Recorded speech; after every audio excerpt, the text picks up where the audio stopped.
You're listening to the Name Drop Podcast, where we reveal the industry experts and brilliant founders behind the marketing campaigns and brands you know and love. In a world where things change fast and marketing is the opposite of static, we are here to reveal the marketing geniuses and how they find their inspiration, hoping to inspire you along the way. Hi. Hi. Thanks for being here. Oh my God. Thank you so much. It's so great to see you always. Too. How are you feeling today? What's going on? I feel great. You know, it's that end of year sprint, as it were. But I'm feeling great. Thank you so much for having me. I'm so excited to be here. Yeah. Of course. So talk to us. What has been one of the challenges that you are facing professionally right now? How are things going? Yeah. You know, it's interesting. I've been having some conversations with a number of marketing folks, and I think so much has changed after the pandemic. We are in, a period of some level of uncertainty. There's a lot going on in the world. I think people are, still having those moments of just like evaluating and reflecting. And so with that said, I think professionally, from a marketing perspective, it's hard to know sort of where the next thing is or where that focus should be.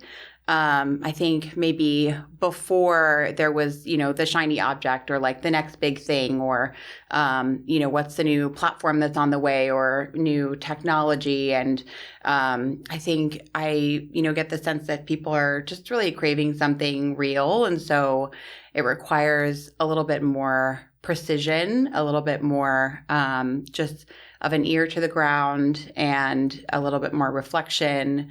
And then, you have just, I think, the overall sort of splintering of the ecosystem with platforms like TikTok, post cookies, data privacy, like people sort of having their own levels of exhaust with being online and wanting to, reconnect in real life, but, experiences looking much differently than they did before. Sure. So there's just a lot to unpack. Yeah, so much to unpack. So how do you choose what to focus on? It's a great question. I think, I really pride myself on being a people-first marketer by design. It's one of the reasons that I fell in love with digital marketing because it is so much grounded in culture. It's grounded in people, what matters to people. And, I'm also, I believe in sort of the practitioner aspect. So not just, I work for a company and I'm part of a brand, but I'm a practitioner myself. So I'm spending time in these channels. I'm picking up on, what those signals are, what, the new artists are, or like some of those like really niche subcultures in TikTok. I spend a lot of time on that platform. I think you have personally. to. I mean, if you don't, you don't really understand it without being a consumer yourself. So totally. I mean, I'm like a full-on consumer, and I still don't totally understand it. You and me both. Yes, yeah. So if that's the case, then we're all in trouble. No, I'm just kidding. But I think it is really sort of taking a beat and listening and intent listening. So, the emotional aspects, like how are people feeling or what is sort of the, sentiment in terms of the types of things that they're sharing. One thing that I've been very aware of is the evolution of wellness and well-being and fitness and what that means to consumers and the emergence of mindfulness or, walking as an overall, discipline and conversation. Like those shifts that you really want to listen for and then sort of really understand the meaning behind. I think there's an element of that, authenticity and participation that maybe when back in the day when we were making like, food trucks and doing like big flashy, out of home, I think the listening and the connectivity and sort of the authenticity has to be there. Yeah. And really starting there. Totally. I mean, I agree. I think sometimes the emotional aspects of marketing get lost in the sauce a little bit. Totally. But at the end of the day, that is what makes it work and drives these connections. And we talk a lot about that of like, how do you lead with empathy and figure out, you have to tune in to how people are actually feeling at a macro and micro level, which is, a challenge, but it's necessary. Definitely. And I think, as marketers, we do kind of get in our own like marketing brain or world and focus on sort of the what, but not necessarily the how. And there is a lot of emotion behind some of these more, content forward platforms like TikTok, like how YouTube has evolved. And so with video, especially with content, and that being such a big aspect of what marketing is today, the emotion has to be there. Yeah. The connectivity has to be there. Otherwise, someone's not going to connect with it. And yeah, I love the lost in the sauce. I definitely feel like sometimes we say like it looks like our org is showing and we need to do a little bit of a recon and just get back to the basics of it. 100%. So brag a little bit about yourself. What are you most proud of in your career? What are the things that stand out? Yeah, I love this question because my career journey has been very nonlinear and non-traditional. Love it. I would sort of unpack this in a couple of ways. So one, I take great pride in being first generation Peruvian American. And so a certain level of grit that has like driven me and, inspired me in many ways, but also means that, when I was growing up, I didn't really know like what a career meant. It was sort of this like, get a job and work and like figure out how to make money. Yeah, so not to like quote Kim K up in here, but like, you better get up and work. Yeah. And yes, that's still true. I think, especially living in New York, it's like, you got to have some grit. Like 100%. You have to have grit and, and like working like as a young woman in advertising, like, there's an element of grit that is, required there as well. So, I've really put the work in throughout my career and made those strategic choices. But ultimately been, it goes back to the work itself and just being really dedicated to the craft and being, really committed to being passionate about what it is that I do.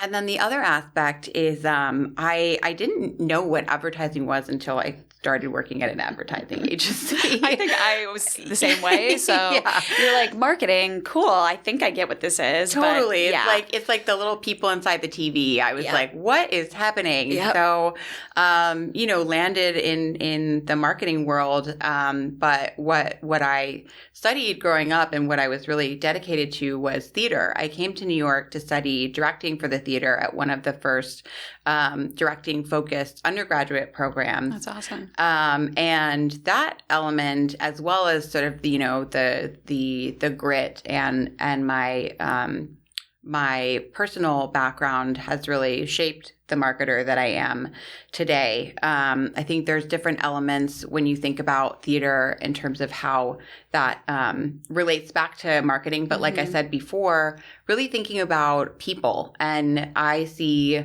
people as brands and brands as people rather than brands to people. And so in theater, you're building that connection. You have an objective in a scene, like you're, hoping to find that sort of moment of inspiration, or really focused on sort of the emotional benefit and the objective that you have in the scene. And so that element of humanness, I would say, and creativity has really, inspired me as a marketer, and in many of the roles that I've had didn't exist before I had them. So having that level of, creativity, or sort of creating something from nothing, has really been able to propel me in a space that's largely based around innovation, and digital marketing in particular. So I, really cut my teeth in digital marketing and digital advertising, as social media was sort of blowing up, as it were, a post.com boom, when all the channels started to emerge. And one particular element of theater that I find a lot of truth in and a lot of inspiration is you think about improv. Essentially, you're in a scene with another person and you have to stay engaged in the moment because you don't know, what that person is going to say. There's a sort of like a rule, as it were, in improv that says if you say no, the scene ends. So you are in this sort of, yes and moment where you're playing off of what is happening in real time and staying engaged. And that has helped me build something of an agility muscle that has been absolutely critical in the world of digital marketing and digital advertising, where you don't know what the next platform is going to be. No. You don't know where the conversation is going to go. You're joining a party that is like in full swing. The party is happening and you're just, showing up and you're there. And what gift are you bringing to the party, or, what kind of moment are you going to inspire when you join that existing party, and how do you sort of hop on that rocket ship and stay agile? I love that analogy.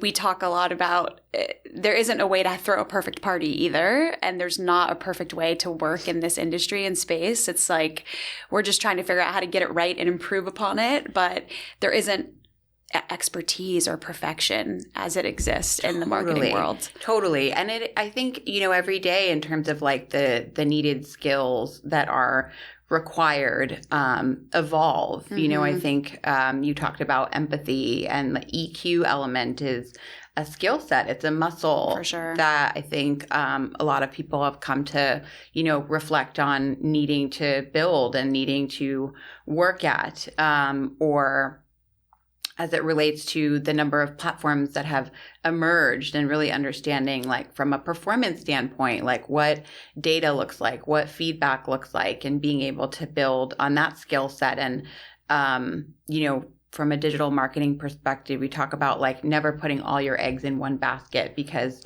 like, look what happened with Twitter, right? It's like here today, gone tomorrow. And so I don't view being agile as like being fast necessarily, although that's definitely part of it. Sure.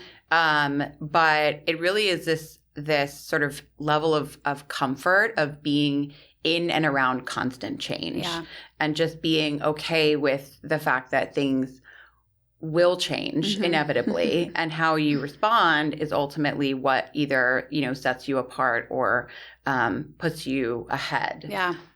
That's awesome.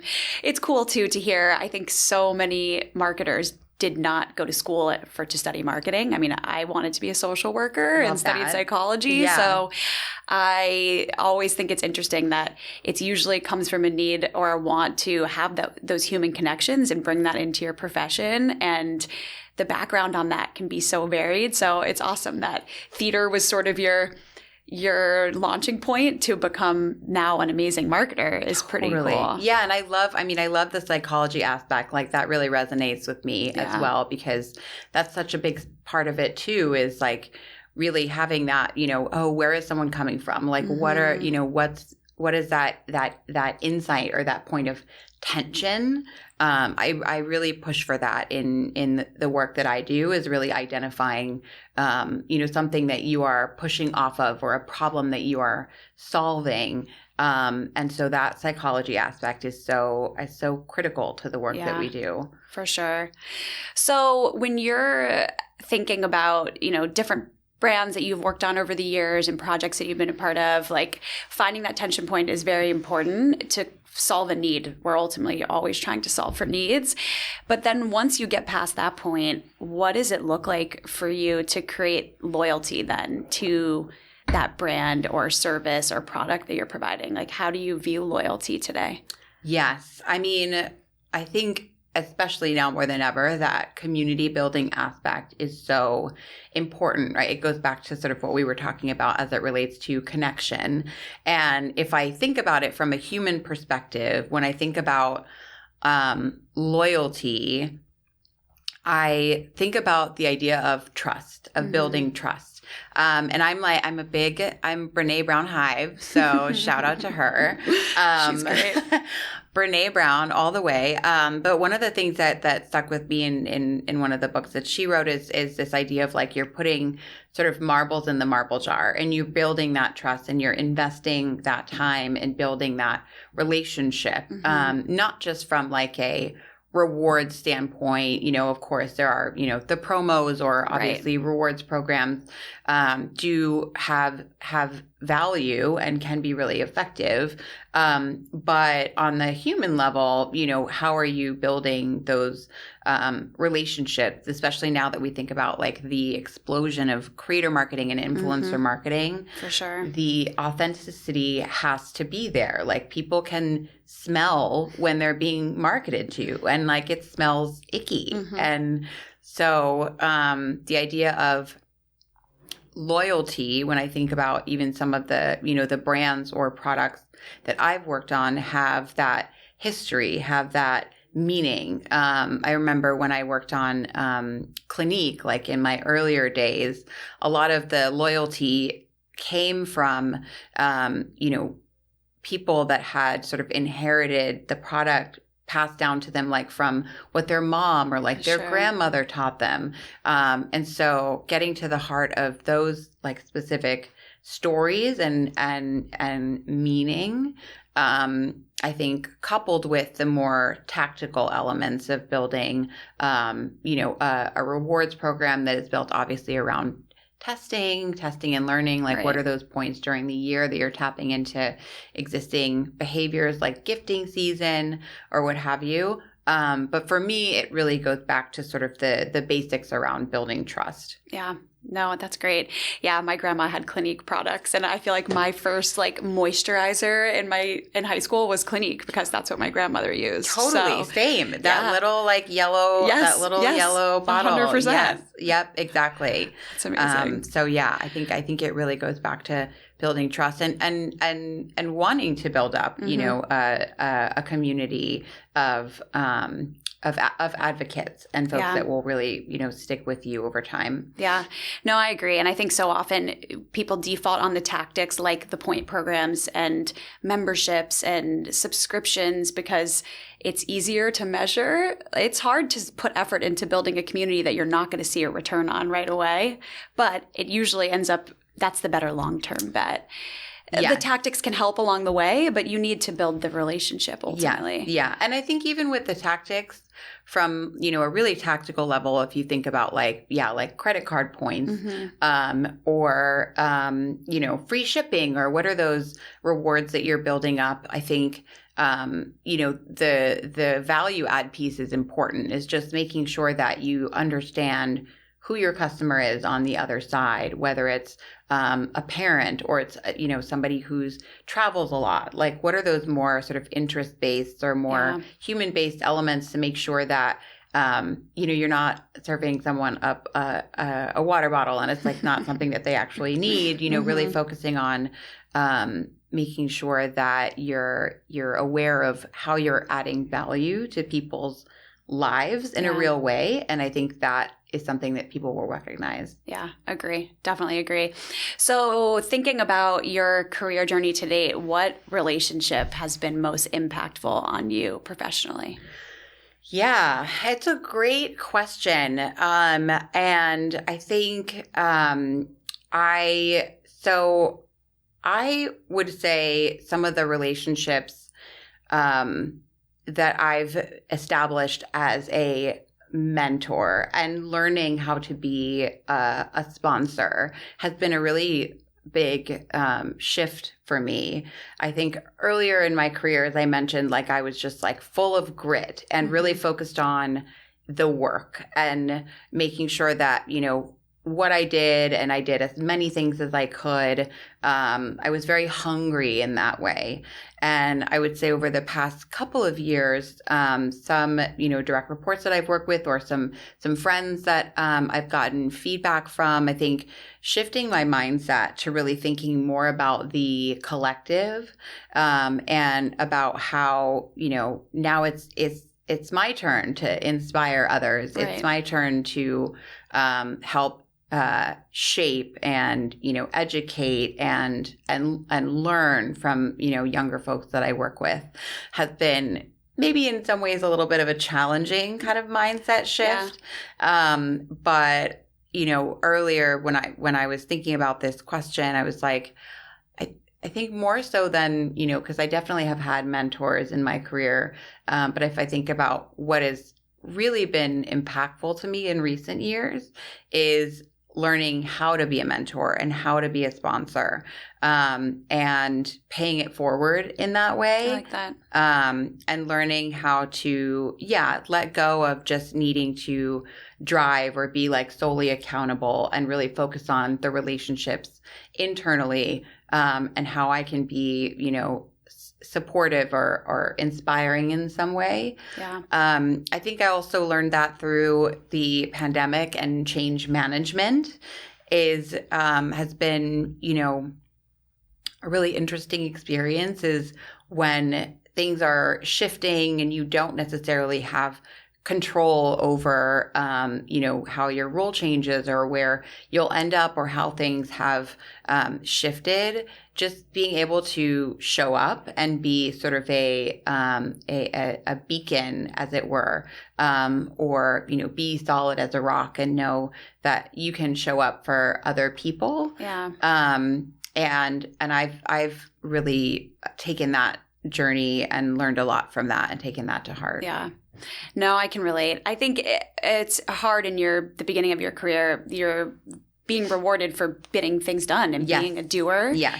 And you think you can do it all by yourself. Yes. And then you start to learn, actually, no. It's not the best way to approach this. Not going to succeed alone. Yeah. I'm only going to get better and improve through others. Yes. And mentorship works both ways. Yeah. If you're the mentor, the mentee teaches you just as much. Exactly. And that's a cool experience to get to have as well. Yeah. Yeah. I definitely, and make no mistake, I think like being able to get things done has. Oh, it's important. It's very hugely important. Very important. Again, going back to Kim K, like, yep.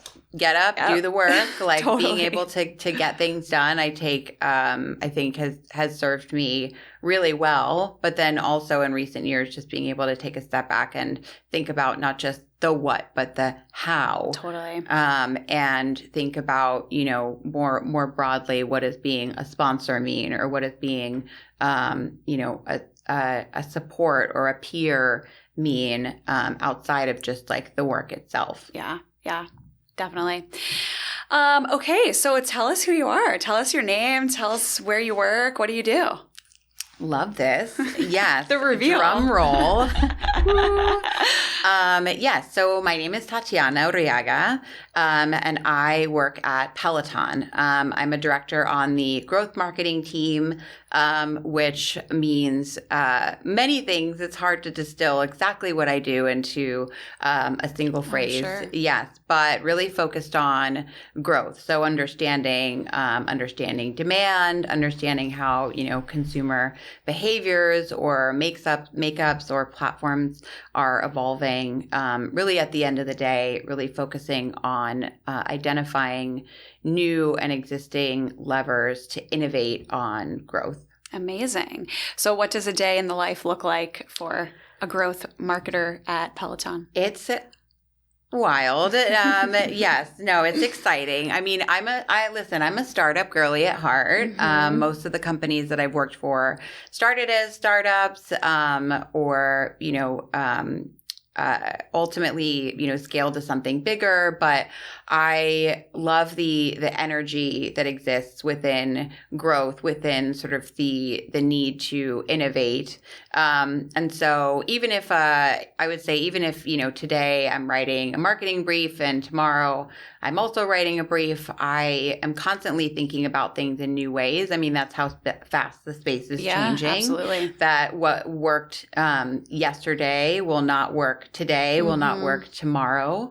And bringing back that, creativity that comes from my background in more creative fields, of being able to take a blank canvas and build something from scratch, is really exciting. So, whether it's identifying sort of, new opportunities within existing platforms or new platforms that are on the way, or, I think one of the things that is really apparent is Latinos as a population are here. We've been out here, but now, represent at least like a third of the population, maybe more, really driving culture, evolving. I think there was a report that just came out that there's like a new dialect in Florida that's just based on like the combination of English and Spanish being merged as one language, and, being the number 2 audience segment that exists on TikTok. And so, what does that mean as sort of an area of focus or an area of opportunity or something to, unpack from a growth or future state perspective? So really finding some of those juicier problems, I think, and starting to pull back a roadmap to get to something like that is, at the baseline, at the basics, how I would describe sort of what I do. But then you get all like the tactical stuff of like making ads and like blah, blah, blah. But like problem the macro solving. level. The macro level is more interesting. But I make ads. So, I'm just kidding. Tell me, what do you think, what's the high and the low of the role? What do you find most rewarding? What is the part that is the most challenging? Yeah. I mean, the best part really comes back to some of those elements that I talked about earlier, is bringing a team together, solving sort of a new juicy problem, or cracking a brief, or building, incredible creative, and sort of the process of building a campaign is something that I really kind of geek out on. All of the different elements of from finding that, really juicy insight or point of tension, and then having that, inspire a creative or telling a story ultimately. And then I love, creative production. So really getting into the weeds and building what that creative is, and partnering with like my internal creative teams, and seeing that like launch out in the world. And then as a growth marketer, I'd be remiss not to say that I love seeing the results. Always. Best part. I'm also a data girly. So being able to see, and especially with digital marketing, like you can see what people are responding to, like you can see if it's working or not. And I love that about the field. I think I am definitely someone who pushes for a little bit less preciousness in the upfront process. Ultimately, the market will decide. Mm-hmm. Ultimately, it works or it doesn't. Yeah. And, spending 2 additional months, ultimately, if the insight is strong, like you'll know. You'll know immediately. And so being able to integrate that feedback and like you said, having a loyal community, and taking what people are saying and putting those insight and putting that back into the work, and then being able to iterate on that. Constant feedback loop. Loop. And I'm a performance marketer at heart. So building that feedback loop, iterating on maybe something that doesn't work in the beginning, and then being able to see how that evolves over time is something that I love about what I do. I think the worst part is the inverse of like, sometimes you just can't fix something. Yeah. And I think learning not just to fail, but learning how to fail is definitely something that I've, worked on over time, is not seeing it as a failure, but seeing it as an opportunity to learn, or an opportunity to grow. But also, carrying the weight of my team, and really, being able to support when things don't go exactly how you thought that they would. But I think that learning how to fail and learning how to evolve and fail fast and be okay with that, it's something that I've definitely gotten better at. Yeah.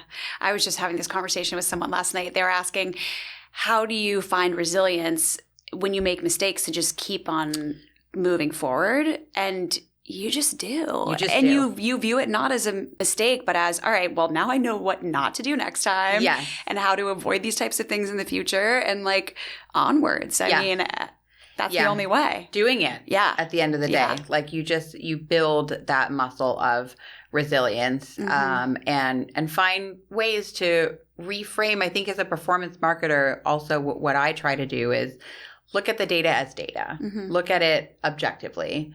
And you can really learn from anything if you look at it as a learning opportunity. Yeah. And so having it being able to inform what you do next, and, you know, removing the sort of like the personal attachment to it, has definitely helped me. But ultimately, you just get up, get to work. Pick yourself up. Dust yourself off, move on to the next thing. Right. Be sad about it maybe for a few hours, timestamp it. That's what I do. Go into the bathroom, do a little cry.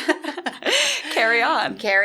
Yeah. Pick it up and keep it moving. 100%. So did 21-year-old Tatiana ever think she'd be in this role today? Well, girl, my role didn't exist when I was 21 years old. So definitely not. I mean, I think I'm so incredibly grateful just to, you know, relationships that I've built, peers that I've had, opportunities that I've had.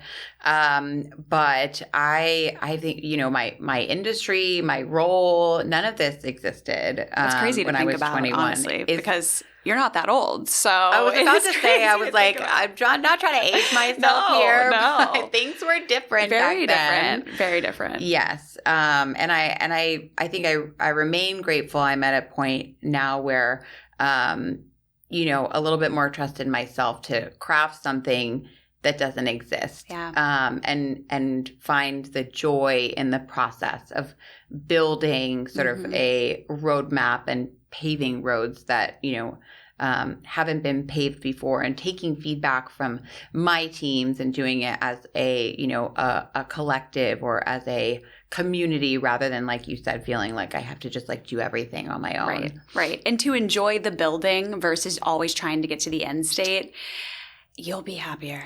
I mean, that's the way to be successful too. Yes. You have to enjoy the process. Yes. You have to enjoy the building of the thing. Totally. And you have to find joy in the grit and in the ups and downs of the process. Yeah. And that's definitely something that I've learned over the years. I love that. Yeah. Awesome. Well, we'll do a quick round of trendy or tragic to wrap us up. So I'm such a hater, so you know what? You're really going to hear me go everything's going to be tragic. Yeah. Okay. Skims new nipple bra. Trendy or tragic? You know what? I am such a Skims hive. Like, I'm such a stan. I'm obsessed with Skims. But the nipple bra is maybe one of those things where it's like, we tried it, and maybe we'll take that as a learning moment and move on to the next thing. I think it's a little small bump in the Skims road, but I would definitely say that is tragic. Yeah, I'd have to agree, honestly. Yeah. The The Mean Girls cast just reunited for a Walmart commercial. Oh my God, trendy. Are you kidding me? You're a Mean Girls girl. Is iconic. Yeah, I could quote every quote in that entire movie. Sometimes I do it without even thinking about it. That's absolutely iconic. I have to agree. I mean, I saw it and thought, you know, good for them. Yeah. Honestly. Yeah. And they're hitting the right group with that reunion. AKA me. Yeah, same. Me too. I'm like, good move by Walmart. I never go there, but maybe I should. Yeah. No, definitely paying attention now. Yeah. For sure. I think such an iconic movie, and really holds up still. Yeah. Yeah. Last one, because we're recording this around the holidays, Hallmark Christmas movies. Oh man, you know what? I'm gonna go ahead and say trendy. Wow. Yeah. I mean, I love the campiness of it. Like, I love a campy moment when it comes to a rom-com. I'm like, Y'all did not have to do that, but this is hilarious. I feel like I'm laughing at myself at the same time as I'm like watching the movie. 100%. Yeah. I feel like I'm on the outs on this one because my team all watch Hallmark movies and they talk about it. And I'm like, I'm not cool because I'm not in the loop on the Hallmark Christmas movie scene. So Girl, get in the loop. I guess so. Yeah. I guess I feel like they brought that format to Netflix. Now they have the like, it's like the young girl like goes home for Christmas and it's like snowing and she like knocks on someone's door and then they, like they fall in love and the guy in the city wasn't for her anyway. Yeah. That is the vibe. Yes, that Love is the it. vibe for sure. Awesome. Well, thank you so much for being here today. Loved the conversation. Yeah, thank you so much for having me. Yeah. This was fun. So where can people find you, follow you? LinkedIn, Instagram? Catch me on the socials. I think, catch me on TikTok, on LinkedIn, Tatiana Urriaga. Find me on Instagram as Notorious TAT. Hit that follow button. Love it. Yeah. Love it. Awesome. Yeah. All right. So you guys can find us on Instagram at namedrop.pod and I'm at Malbakes. Thanks so much.